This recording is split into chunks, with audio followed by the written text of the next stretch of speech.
오늘 하나님께서 우리에게 주시는 말씀은 로마서 3장 31절 말씀입니다.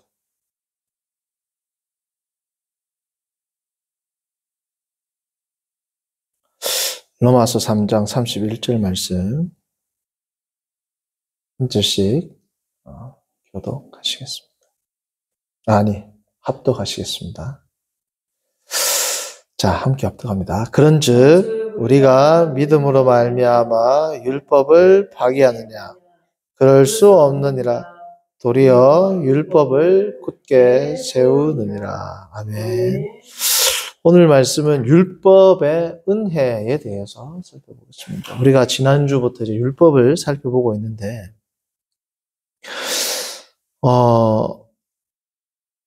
이러한 질문을 우리가 할 수 있겠죠. 성도님들, 우리 신약 시대를 살아가는 성도들에게 율법은 필요할까요?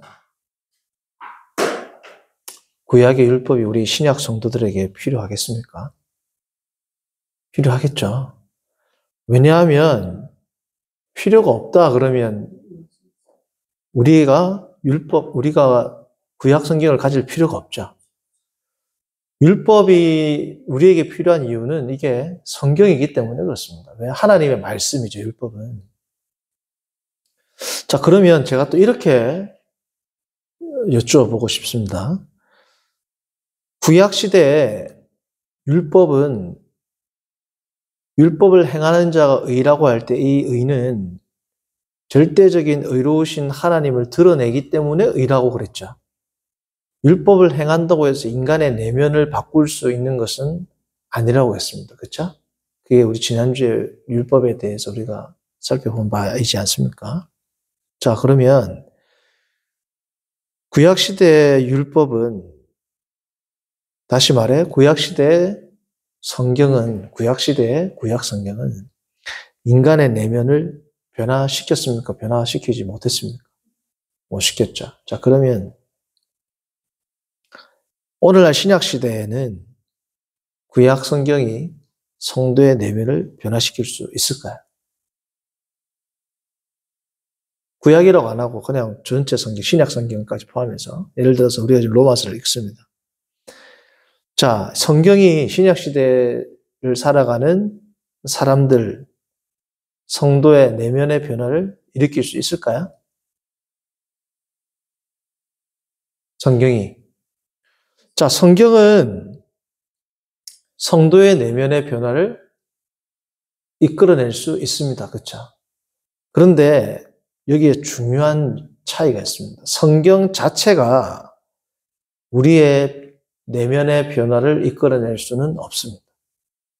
왜냐하면 그럴 것 같으면 불신자들도 성경을 보면 다 어떻게 돼요? 성경이 우리 모든 인간의 내면을 변화시킬 수 있다. 불가능하단 말이에요.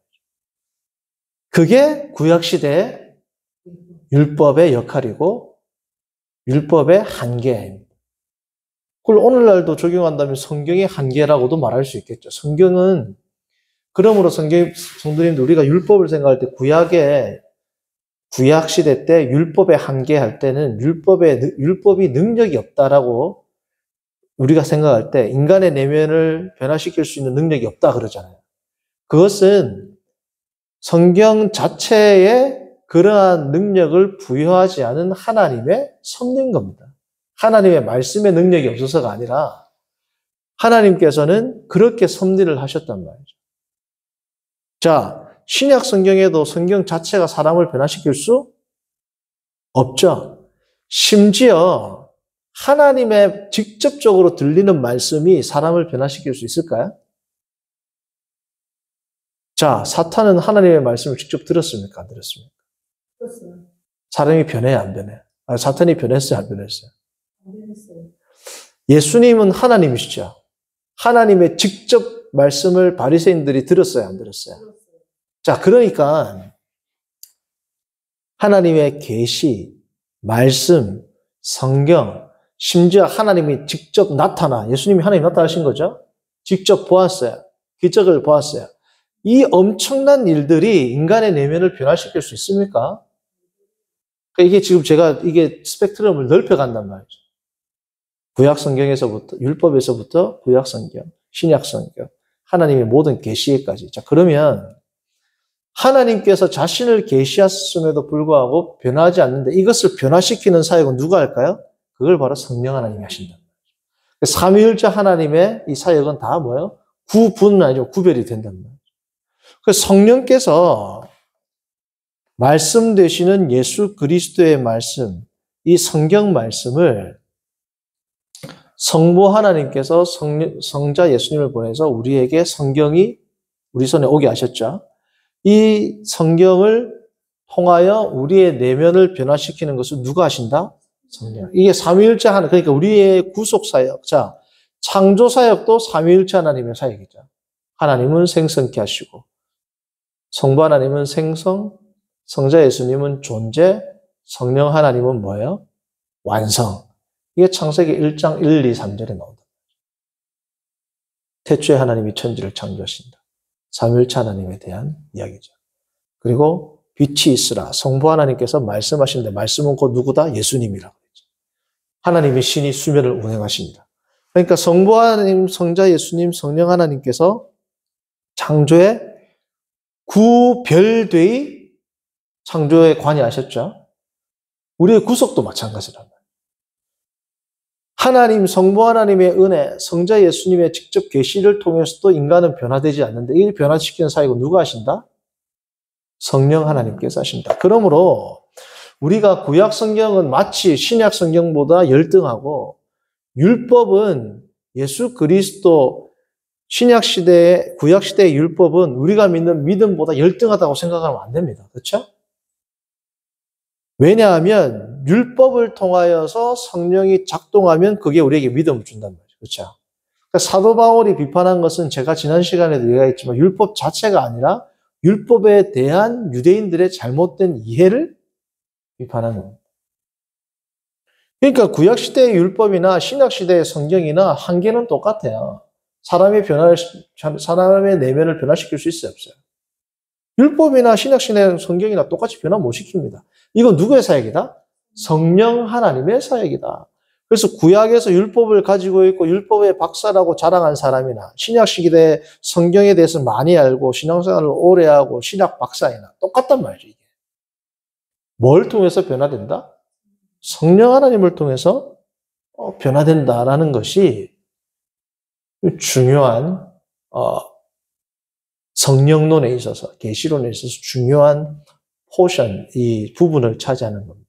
다시 말씀드리지만 성경은 1.1획도 오류가 없는 정확무오한 하나님의 직접 계신 말씀임에도 불구하고 성경 자체를 통하여 인간은 변화될 수 있다, 없다? 없다. 성경을 통하여 역사하시는 누구의? 성령 하나님의 은혜로 말미암아 인간은 변화된다라는 겁니다. 이게 중요한 거예요. 그렇기 때문에 우리가 성경을 읽어서 내가 변화되고 내가 믿음을 가지고 내가 성화되고 할 때 우리의 공로가 1도 있다, 없다? 없다. 왜? 이거를 보고 내가 변화된 게 아니라 내가 변화되었다. 누구에 의해서? 성령 하나님의 은혜에 의해서. 자, 그러면 지금 오늘은 율법을 다룹니다. 구약 율법은 어떤 의미가 있을까요, 우리에게? 구약 성경은 우리가 많이 들어왔던 것처럼 예수 그리스도로 우리를 인도하는 그러한 기능, 그 지난주에 살펴봤죠. 오늘은 좀 더 어디에 주안점을 두냐? 실천적인 의미에서. 윤리적인 의미, 실천적 의미에서 우리에게 어떤 의미가 있을까요? 자, 예를 들어보면 이렇습니다.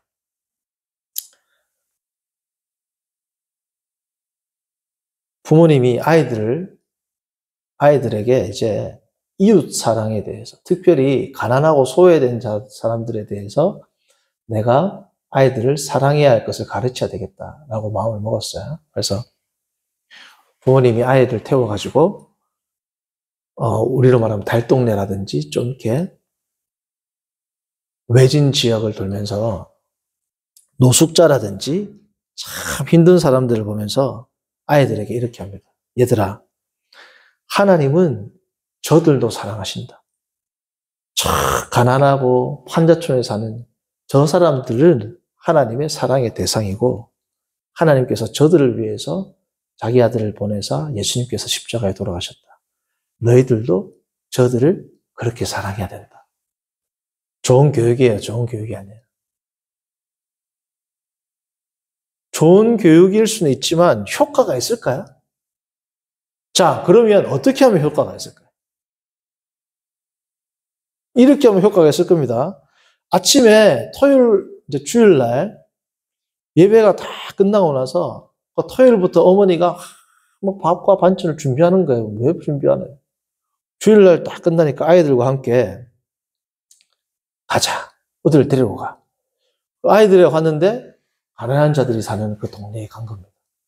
그래가지고 토요일부터 아니 한 주간 아이들과 함께 음식을 만들고 옷도 만들고 아이들이 이거 왜 만들어야 하면 어머니가 안 가르쳐 준 겁니다. 나 다음에 기회가 되면 그 이유를 알려주마. 아이들이 열심히 자기들이 용돈을 어머니가 용돈 모아가지고 이것도 해라. 자기 용돈 모아서 요리도 같이 만들고 그렇게 했더니 가난한 자들의 마을에 가서 어머니가 직접 준비한 음식을 나눠주고 옷을 입히고 상처를 싸매주고 하는 것을 아이들이 본단 말이죠.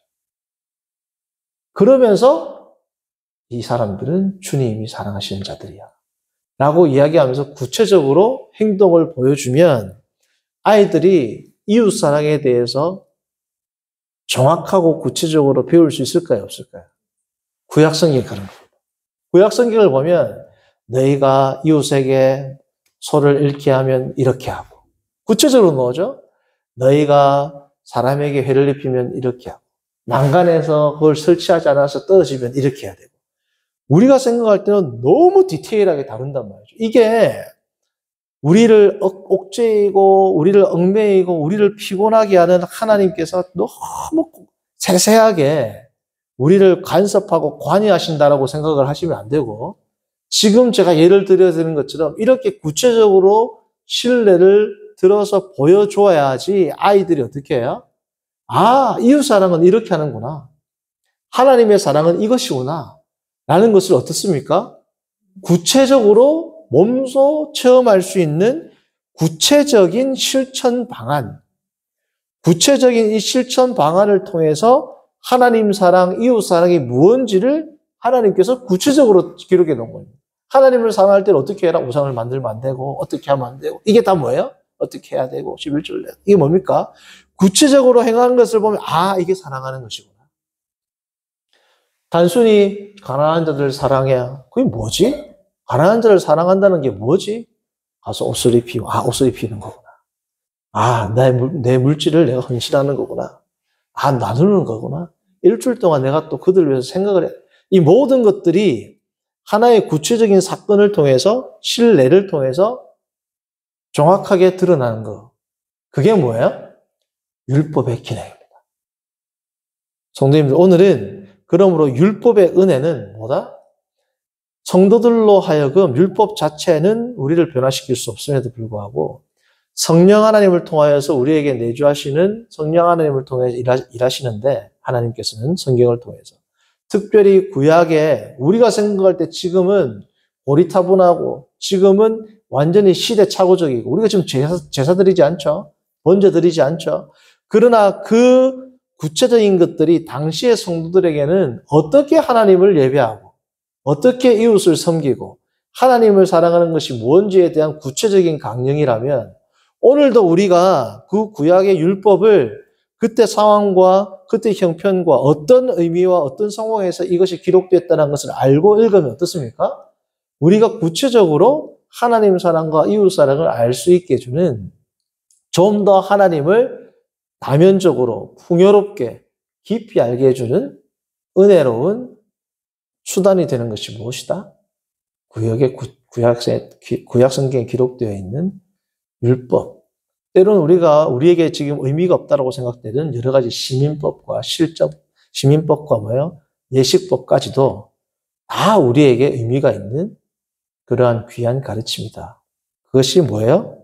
율법의 은혜입니다. 자, 오늘은 율법의 은혜를 우리가 살펴보았습니다. 이 시간 기도하겠습니다. 선하신 하나님 아버지, 오늘 우리가 율법의 은혜에 대해서 특별히 구체적인 세세한 율법의 항목들이 우리에게 어떤 의미가 있는지를 다시금 살피고 생각하게 하심을 감사합니다.